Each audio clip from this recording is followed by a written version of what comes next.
Ce jeudi 25 avril 2019, le ministre de l'Enseignement supérieur et de la Recherche scientifique a procédé à l'ouverture de 2 ateliers sur le renforcement des capacités sur le système intégré de gestion basé sur les contrats de performance et l'élaboration, ainsi que le suivi et évaluation des plans d'action annuels. Ces ateliers se déroulent dans les enceintes du CELAB à l'Université du Burundi aux dates du 25 à 26 avril 2019. Le ministère de l'Enseignement supérieur et de la Recherche scientifique a organisé ces ateliers à l'intention de ses hauts cadres et cadres, c'est-à-dire ceux du ministère de l'Enseignement supérieur et de la Recherche scientifique, ceux de l'Université du Burundi, de l'École normale supérieure et du Centre hospitalo-universitaire de Kamenge. En prononçant le mot d'accueil, le recteur de l'Université du Burundi a souligné que l'atelier vient à point nommé pour l'Université du Burundi du fait que ce dernier vient de procéder à l'ouverture de l'année académique 2018-2019 et qu'il est à la veille de l'exécution de son plan d'action 2019-2020. Il a signalé que les actions déjà menées par l'Université du Burundi dans le cadre de la mise en œuvre des recommandations de la retraite des cadres et hauts cadres du ministère de l'Enseignement supérieur et de la Recherche scientifique sur le thème du jour. Un tel atelier vient au moment opportun pour l'Université du Burundi, dans la mesure où nous venons d'ouvrir solennellement l'année académique 2018-2019, il y a environ un mois. Il y vient également au moment où l'exercice 2018-2019 va bientôt prendre fin pour commencer avec l'exécution du plan d'action 2019-2020. Dans ce contexte, et pour mettre en œuvre la recommandation de la retraite des cadres et hauts cadres du ministère de l'Enseignement supérieur et de la Recherche scientifique en matière de gestion basée sur les contrats de performance, la direction de l'Université du Burundi a organisé une série de formations à l'endroit des chefs et chefs adjoints des différents services administratifs et techniques, mais également à l'endroit des doyens et vice-doyens des facultés et instituts, des chefs de département et des responsables des centres de recherche. Tous ces personnels ont fortement apprécié cette nouvelle approche de gestion, mais ont également soulevé certains défis pouvant handicaper sa réussite. Certains des défis soulevés étaient principalement liés à l'insuffisance des ressources humaines et matérielles nécessaires permettant la bonne marche des activités quotidiennes. Concernant l'élaboration et le suivi et évaluation de nos plans d'action,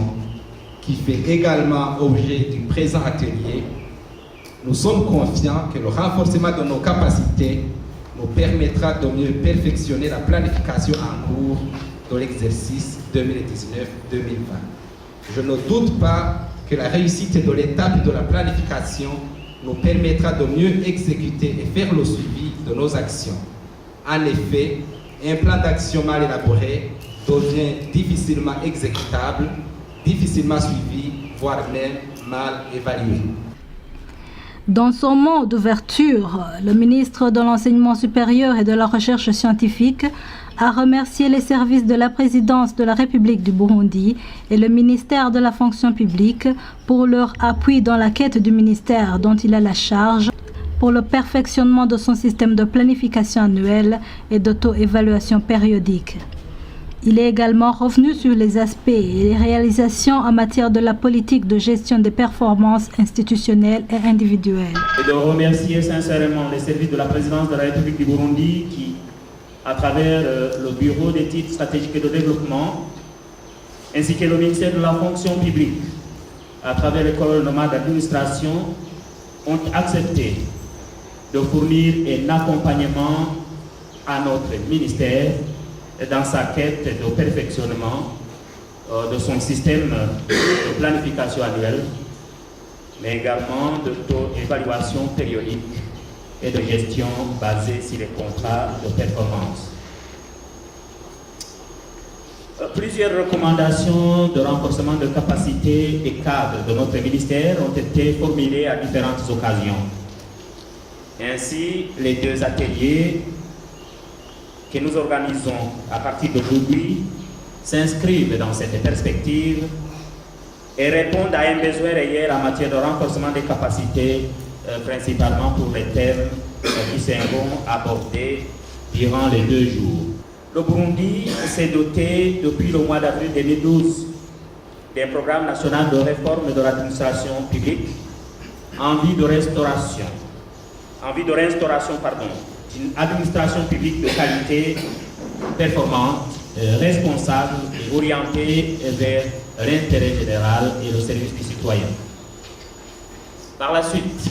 c'était le 22 mai 2014,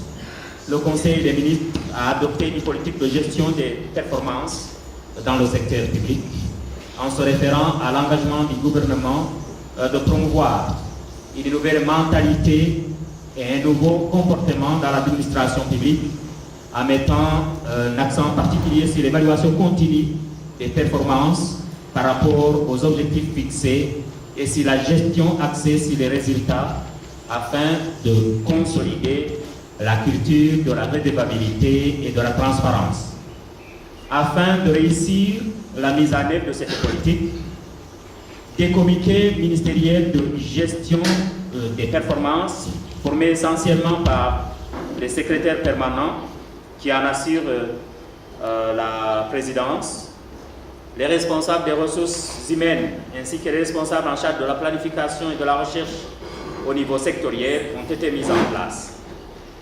Comme le ministère de l'Enseignement supérieur et de la Recherche scientifique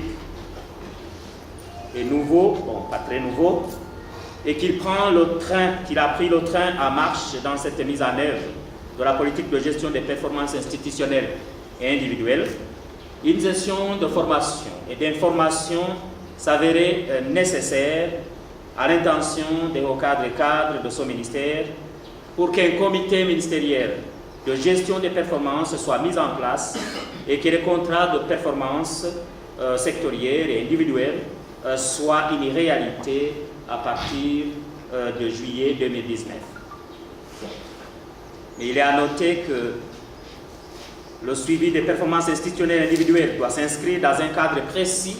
de l'organisation du travail à travers le plan d'action annuel depuis son élaboration jusqu'à la production du bilan annuel des performances.